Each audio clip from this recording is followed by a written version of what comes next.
Ketua TPPKK Provinsi Papua Tengah Nyonya Nurhaidah Mekinawipa dalam kesempatan rapat kerja Daerah 1 PKK se-Provinsi Papua Tengah pada Rabu, 19 November 2025, mengatakan, kolaborasi dan sinkronisasi program kerja antara PKK Provinsi dan 8 kabupaten harus saling terintegrasi. Hal ini dimaksudkan agar tidak terjadi tumpang tindih, di mana dilakukannya program yang sama di satu daerah yang sama untuk satu program kerja.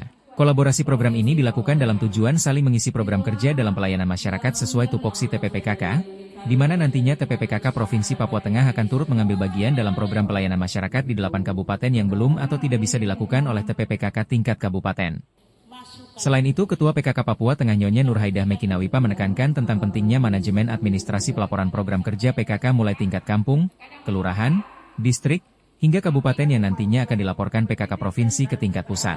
Jadi ibu-ibu ketua bisa dengan sekretarisnya apa yang kami lakukan nanti ditayangkan di sini, itu bisa menjadi banyak bahan acuan ya.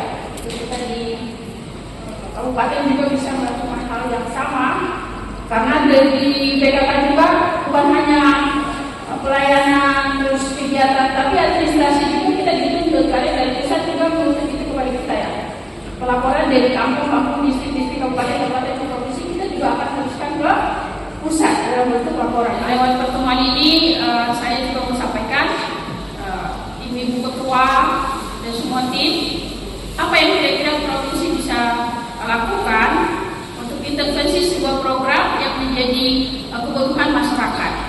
Itu bisa sama-sama diskusi di kesempatan ini sehingga provinsi bisa buat apa, kabupaten bisa buat apa. Jangan sampai kita provinsi datang terus itu sudah dilakukan oleh kabupaten sehingga tumpang tindih. Nah, ini kan kabupaten sudah berapa dari provinsi lagi.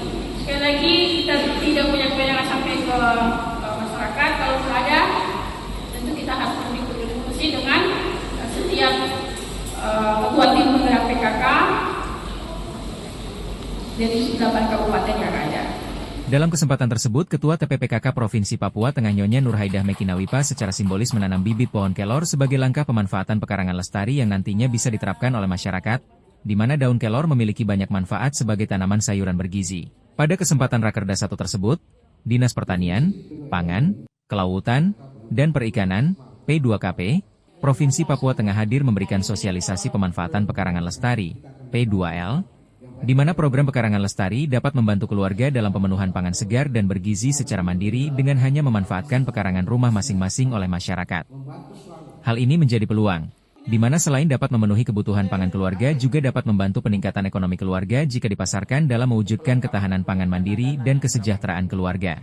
Ketua PKK Papua Tengah Nyonya Nurhaidah Mekinawipa dalam kesempatan tersebut berpesan agar TPPKK sebagai mitra pemerintah provinsi maupun kabupaten se-Provinsi Papua Tengah dapat mengambil perannya dan berpartisipasi aktif membantu pemerintah dalam pelayanan masyarakat ke depan.